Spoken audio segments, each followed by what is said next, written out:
falar sobre a comemoração dos 156 anos do Evangelho segundo o Espiritismo, codificado pelo Kardec. E antes de falar sobre o tema em si, falar um pouquinho, deixa eu desligar aqui, vou dividir a tela com vocês, do que efetivamente está... Vocês estão vendo aí a minha tela? Alguém pode confirmar, por gentileza? Só uma parte. Só uma parte. Só uma parte? Ela está cortada. Está cortada, é? Puxa vida. Deixa eu tentar de novo aqui, só um minutinho.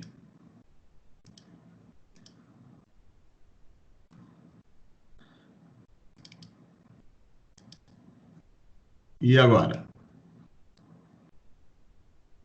Agora sim. Muito obrigado. Então, vamos lá. Falando um pouquinho do Evangelho, é bom a gente lembrar que esse Evangelho foi escrito em 1864, por isso que a gente está comemorando essa semana, esses 156 anos. E o que a gente sabe sobre a obra que é importante a gente compartilhar?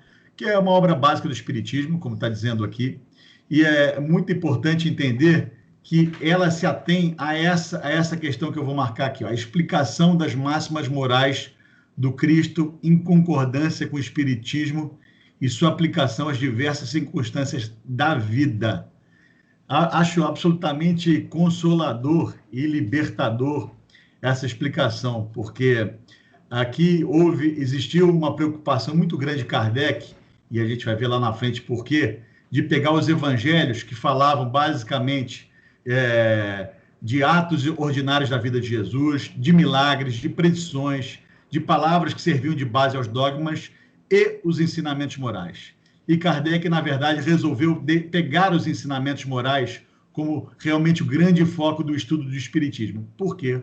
Porque todo o restante existiria ou haveria tempo para que a gente pudesse estudar em outras obras e haveria muito mais confusão, talvez, da nossa parte, uma certa polemização, ao invés de a gente tentar reter aquilo que, de fato, para nós, é mais importante dos ensinos cristãos, na mensagem cristã, que é o quê? A exemplificação. Olha a palavra, exemplificação, vem da palavra ação, e não do verbo falar nem escrever, vem do verbo agir. Quais foram as ações do mestre, porque mestre não fundou religião, Jesus não fundou nenhuma seita, nunca disse de uma maneira dogmática, ao contrário, ele sempre exemplificou aquilo que era o caminho, que é o caminho, na verdade, que ele chama de verdade e a vida, né?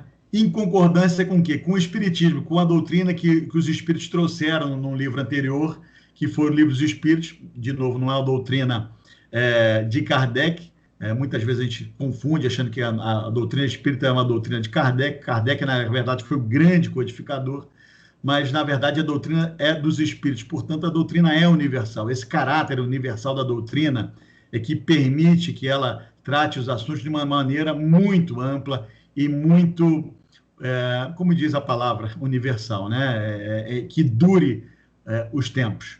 E, no final, eu acho bastante interessante essa questão aqui. Ela é aplicada a diversas circunstâncias da vida. Por quê, gente?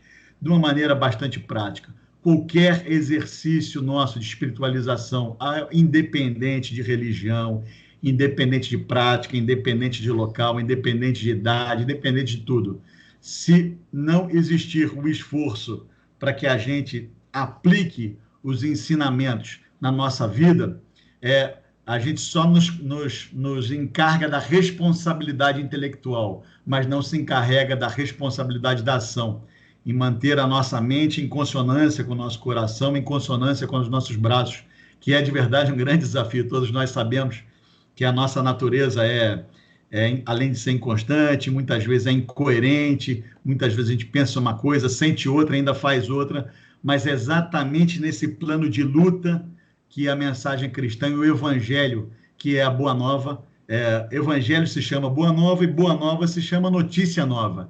Então, não foi Jesus o único a trazer.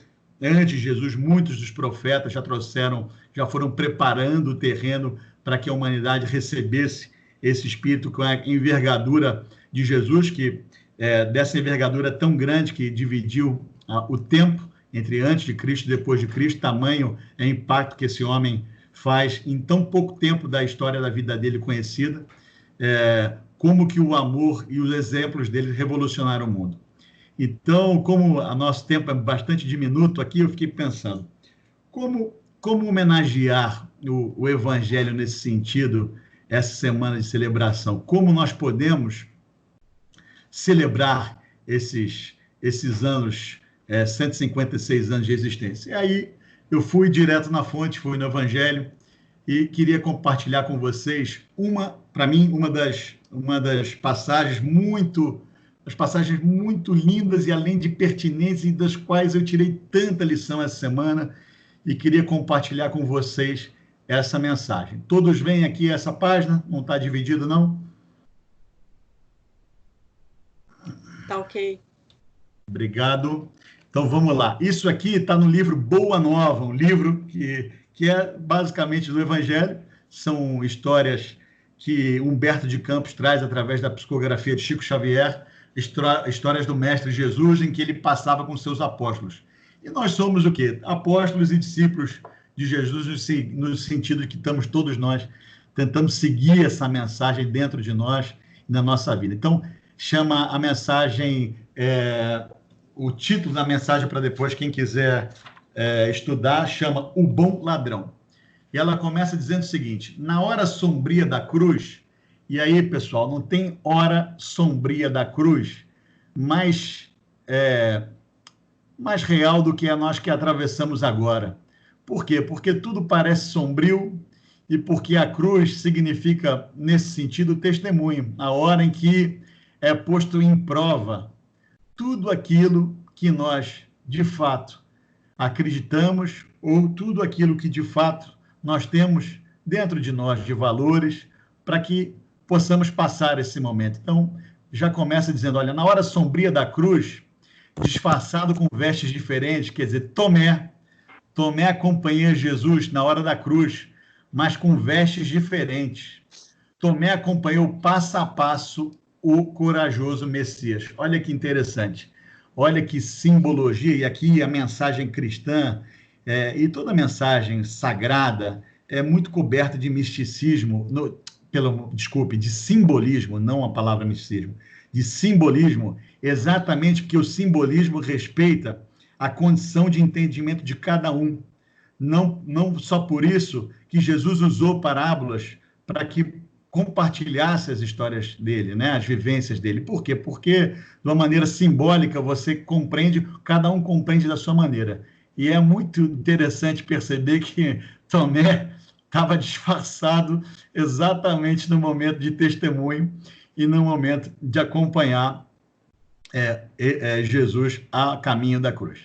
O que será que isso tem a ver conosco? O que será que o quanto que nós estamos um pouco disfarçados no momento em que a fé está sendo colocada em prova? Então vamos continuar aqui, o tempo aqui passa muito rápido e não quero deixar de compartilhar essa mensagem com vocês, que é linda.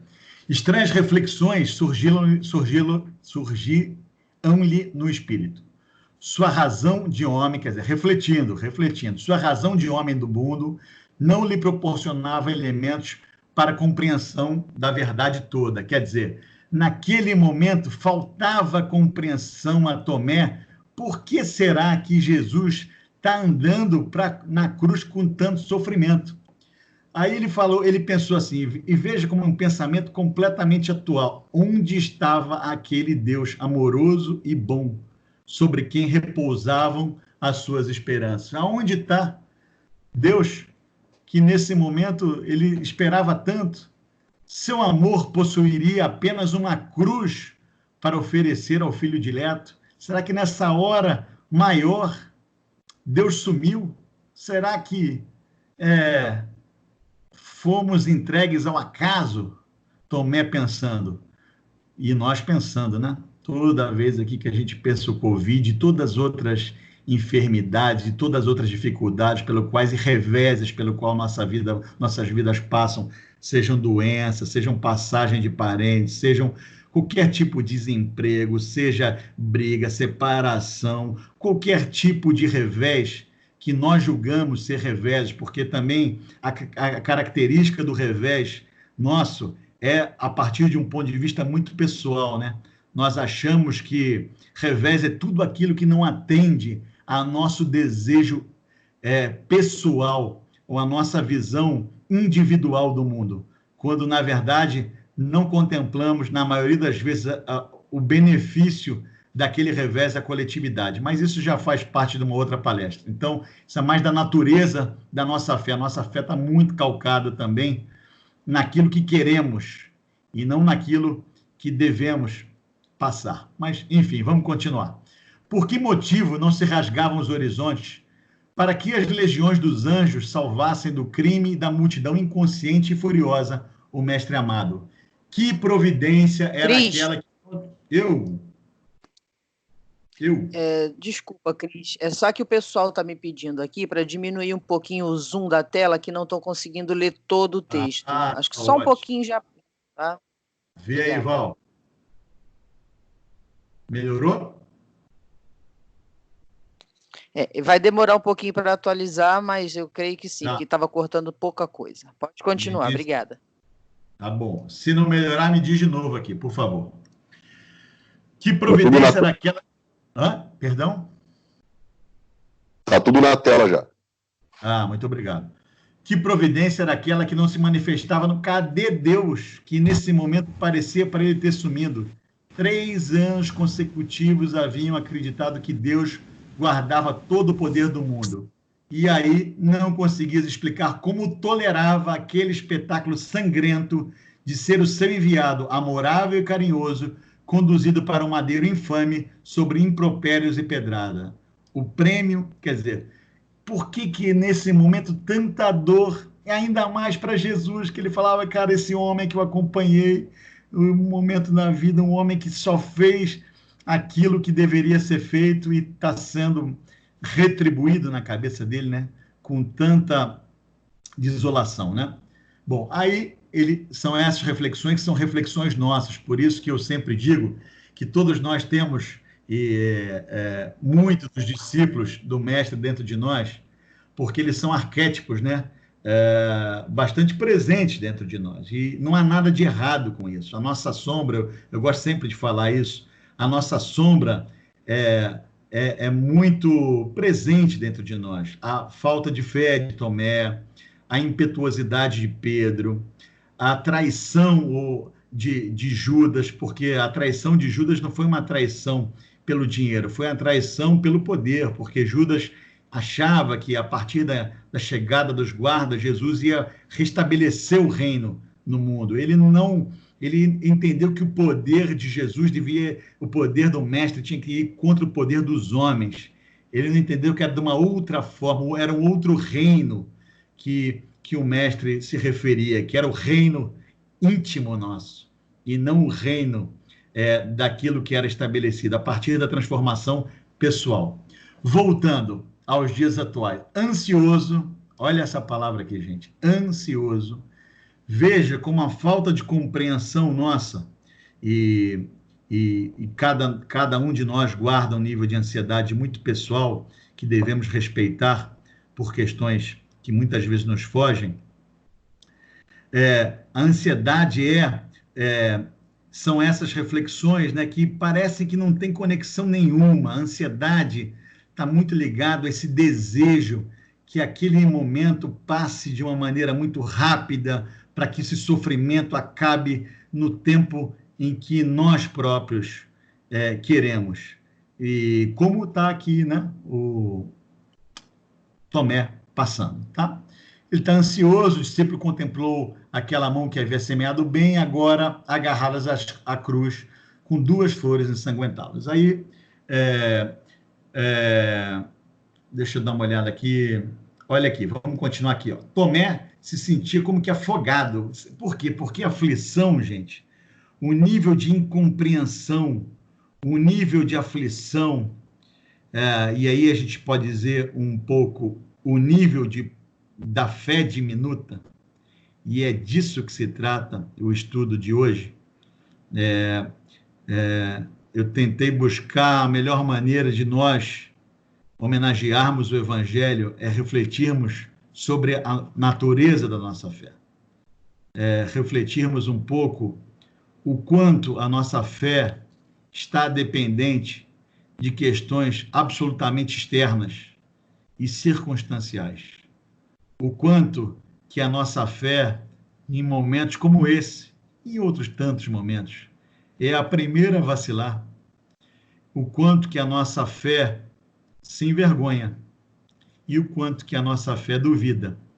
Não para que nos sintamos menores, de jeito nenhum, de jeito nenhum. Porque tomar consciência disso é o primeiro passo para que a gente nos localize. Mas, pelo contrário, para que essa mensagem, vocês vão ver lá no final, que ela termina de maneira esplendorosa com as palavras de Jesus, ela possa ser exatamente o ao contrário, um grande estímulo para que a gente encontre uma entrega maior ao desconhecido, uma entrega maior ao mistério da vida, uma entrega maior a Deus, porque Deus é misterioso para nós, porque Deus é desconhecido para nós, porque nunca sabemos aquilo que a vida nos apresentará. O que nós sabemos e o que nós desejamos é aquilo que queremos. E isso é muito bom. Mas a vida sempre nos traz a realidade de uma maneira muito particular. Seja no casamento, seja no trato com os nossos filhos, seja no trato com os nossos pais, mães, irmãos, seja no nosso trabalho, seja na casa espírita, seja conosco próprio. Nós mesmos esperamos de nós algo diferente do que damos conta de dar. Então, é também importante que nós percebamos, comecemos a perceber, sem tanto medo, que nós somos desconhecidos para nós próprios. Então, muitas vezes, nós nos surpreendemos conosco, às vezes de maneira positiva e às vezes de maneira destrutiva, que também é uma maneira de nos conhecermos. E não há nada de errado de conhecermos um lado sombra nós que ainda existe, que ainda perdura, um lado que eu não conhecia. Pelo contrário, isso é, de alguma maneira, também entregar-se ao desconhecido. Isso é também, de alguma maneira, também entregar-se ao mistério. E é também, de alguma maneira, também entregar-se a Deus. Porque em que lugar está Deus? Em que lugar está Deus? Será que vamos persistir a visão de Judas, onde achamos que Deus está nos céus, que Deus está no poder, que Deus está na casa espírita, que Deus está nos livros, enquanto procurarmos Deus e a nossa paz e a felicidade do lado de fora de nós, não encontraremos. E essa é a mensagem do reino de Deus. E aqui, por isso que é um grande convite à fé essa mensagem de Tomé aqui. Ele passando por muita aflição, falando, nossa, mas Jesus ajudou tanta gente, por que ele está mergulhado agora, nesse momento, o apóstolo aqui mergulhado em dolorosos e sombrios pensamentos. Percebam que é exatamente o momento da humanidade. A vibração do medo, a vibração do pânico, a vibração da dor, a vibração da dúvida, nunca teve tão presente. Basta que nós, por um momento, às vezes de cansaço mental, às vezes de dúvida, por qualquer motivo, que a gente baixe um pouco a nossa vibração e a gente se conecta com essa pleiade de pensamentos, a gente se sente mais para baixo, a gente se sente sem esperança. E a gente se absorve por isso. E aqui ele continua... Olha que interessante. Com tudo isso, é até 10h30, né? A palestra, não é isso? É até 10h43, Cris. Eu estou marcando o seu tempo, tá? Você ainda tem 18 minutos e a gente não vê sua imagem e nem o texto, tá bom? Só para você... Não vê? Não vê? Não. Estou sem vida. Câmera sua. Não vê a imagem também mais? Não. Vê se voltou, por favor, Val. Tá voltando. Vai voltar, porque você avisa aí. Qualquer bug aí, avisa para nós, por favor. Tá? Tá bom. Bom, dentro de todo esse cenário, ele reparou, olha aqui, ó, nessa frase aqui, que em torno da cruz estrugiam gargalhadas que reportavam ironias. Em torno da dor tem gente ainda que se aproveita, sempre, porque ainda não compreendeu, né, a dor. O mestre, contudo, guardava no semblante uma serenidade inexcedível. De vez em quando, seu olhar se alongava sobre a multidão, como querendo descobrir um rosto amigo. E as palavras de Humberto de Campos são lindas, né? São lindas. Esse livro, Boa Nova, é para ler com um Gatorade do lado, que é emocionante demais. É emocionante demais. Vamos lá. E aí, ele aproximou-se da cruz. Vou voltar aqui que é importante. Ó. Sobre as vociferações da turba amotinada, Tomé parecia-lhe escutar ainda ruídos inovidáveis dos cravos do suplício. Enquanto as lanças e os vitupérios se cruzavam nos ares, fixou os 2 malfeitores que a justiça do mundo havia condenado à pena última. Os 2 ladrões que foram crucificados ao lado de Jesus. Aproximou-se da cruz e notou que o Messias punha neles os olhos amorosos, como nos tempos mais tranquilos. Olha que mensagem mais interessante. E para que a gente entenda que no momento onde o homem que estava passando por toda aquela dor, existia não só uma serenidade no seu semblante, mas Jesus era Jesus, mas importa a inspiração que ele está nos trazendo, não importa o que a gente dá conta. Importa a mensagem da conexão, da serenidade, da aceitação do momento de dor, da aceitação. E ainda por cima, teve tempo e disponibilidade íntima para olhar para aqueles que estavam ao seu lado, com um olhar amoroso, sofrendo junto com ele. As cenas mais singelas do apóstolo, vamos continuar aqui, deixa eu ver.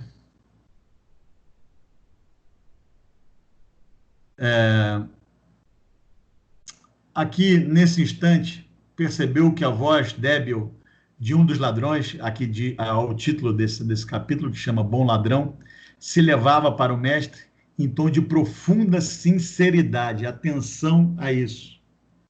Sermos sinceros. O exercício de sermos sinceros conosco mesmo. Sermos sinceros conosco mesmo é tão importante.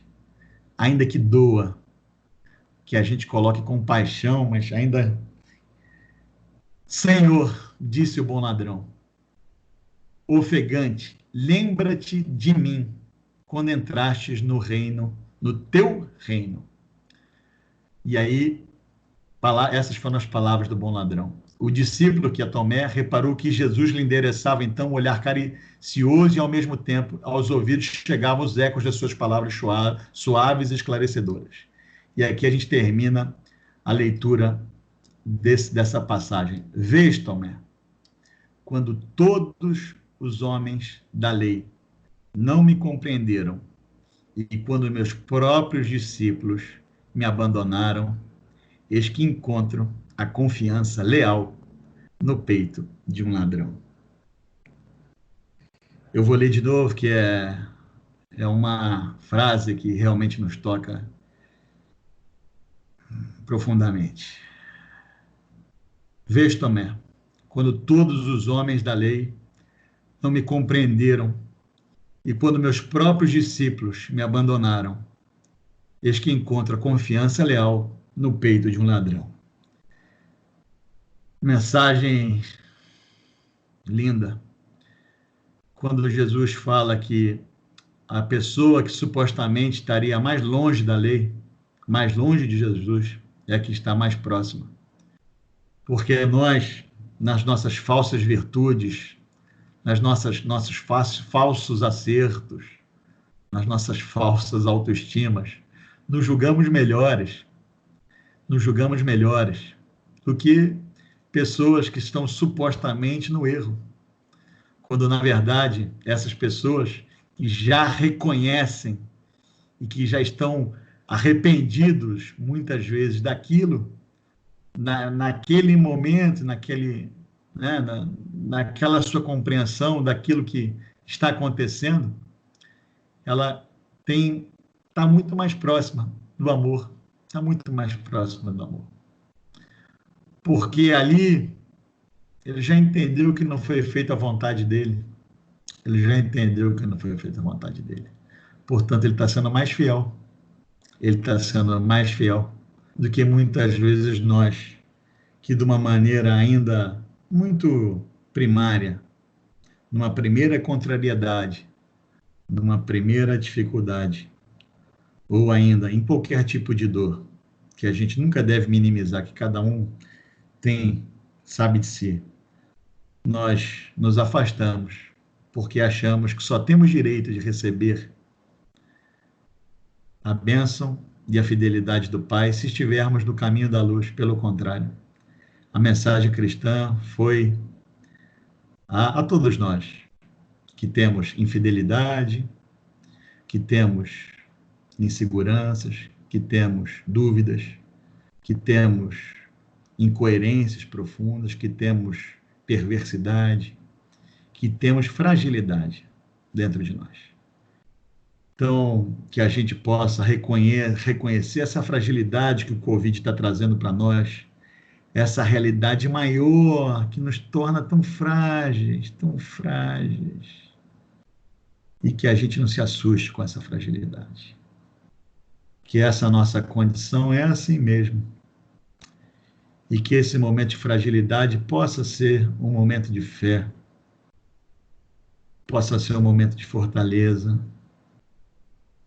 possa ser um momento de conexão, como um bom ladrão, que pede para que no momento que ele chegue no reino, que lembre dele, que a gente possa pedir ao nosso Mestre Jesus,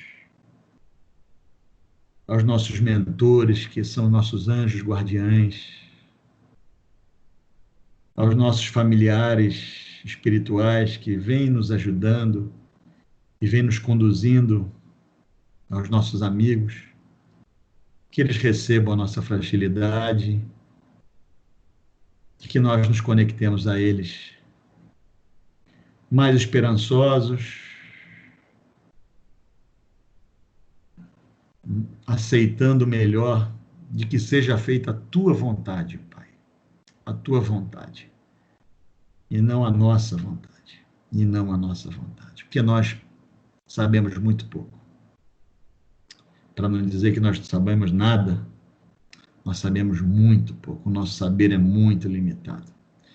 E queremos, como Tomé, refletir, por quê, e nos sentimos injustiçados, quando, na verdade, a lei do amor e a lei de Deus é só misericórdia. É só misericórdia. Se a natureza inteira está provida, por que será que Deus esqueceria de nós? Nunca. Não cai uma folha da árvore sem que a vontade do Pai não fosse permitida. Então, que nesse momento que a gente celebra o Evangelho, a gente possa celebrar a nossa fé, que a gente possa aquecer a nossa fé, que a gente possa começar a aprender a entregar as nossas dores, as nossas dificuldades, que a gente possa ter mais humildade para compreender, porque é humildade sim, gente. Por isso que humildade é um trabalho constante, uma vigilância constante. Humildade para entender que não é da nossa vontade, é da vontade de Deus.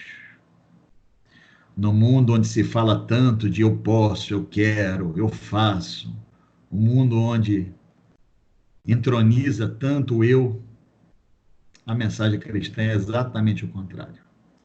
Para que nós possamos confiar na providência divina e no nós. É claro que é fazendo a nossa parte. É claro que é fazendo aquilo que está ao nosso alcance, mas na vontade de Deus e não na nossa vontade. Então, essa mensagem que possamos praticar, e aqui eu quero trazer já para a última parte da nossa palestra. A tela está compartilhada? Alguém pode, por gentileza, me confirmar? Tá sim, Cris. Está compartilhado. Obrigado, Valzinha. A gente vê o parágrafo. Vês, Tomé. Você vê também. Que ótimo. Excelente, Valéria. E agora, você consegue ver a Hebe Camargo? Consegue ver? Ainda não, mas vai entrar. Eu vou compartilhar. Então eu vou compartilhar de novo aqui, só um minutinho. Saímos de Tomé direto. Saímos direto de Tomé para Hebe. Estão vendo aí? Sim. Então tá bom. Eu vou colocar um trecho da entrevista de Chico Xavier à Hebe em 1987. E queria que vocês prestassem muita atenção, todos nós, né? Não só a pergunta, que é absolutamente pertinente a esse momento e a nós, totalmente pertinente. E principalmente a resposta do nosso querido, amado, cara, que privilégio que é poder encarnar no mundo de 7 bilhões de pessoas e ter tido a honra de conhecer Chico, não só no país que a gente vive, mas como pelos livros, né? São uma bênção, é uma bênção. Então vamos ler aqui, vamos ouvir aqui o que a Hebe pergunta, o que Chico responde, já para ir caminhando para o final.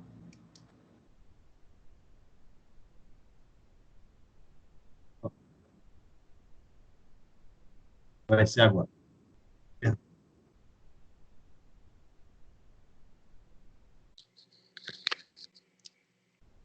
Está cortado, Cris. Está sem som. Não ouço o seu áudio. Tá, então depois eu vou mandar para o grupo o link disso aqui. É muito fácil, gente. Vai no YouTube e bota entrevista da Hebe com o Chico Xavier.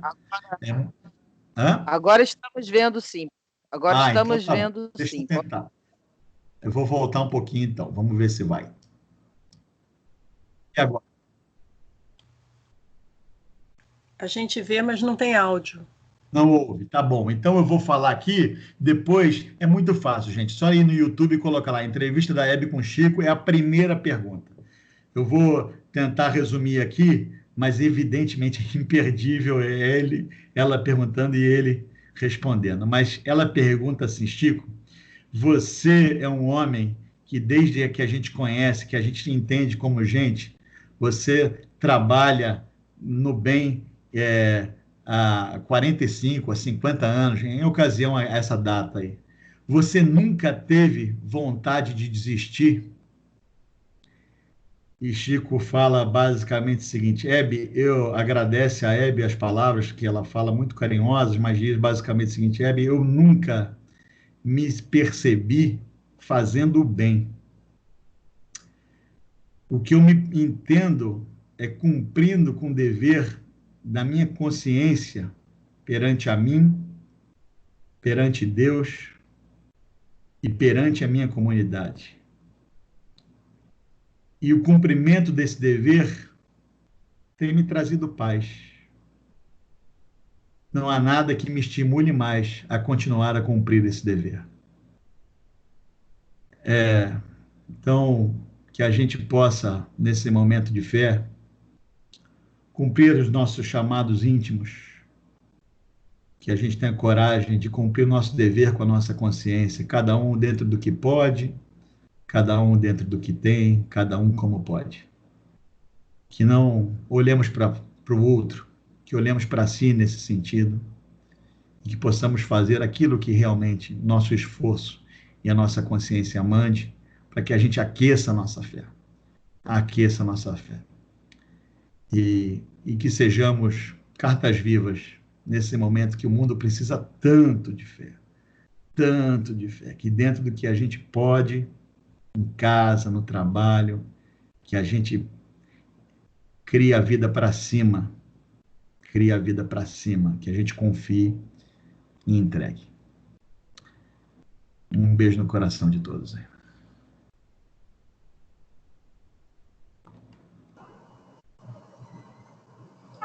Obrigada, Cris, pelas suas palavras, por essas reflexões. E Evangelho é isso, né? É simplicidade, né? É a palavra do coração, que é aquela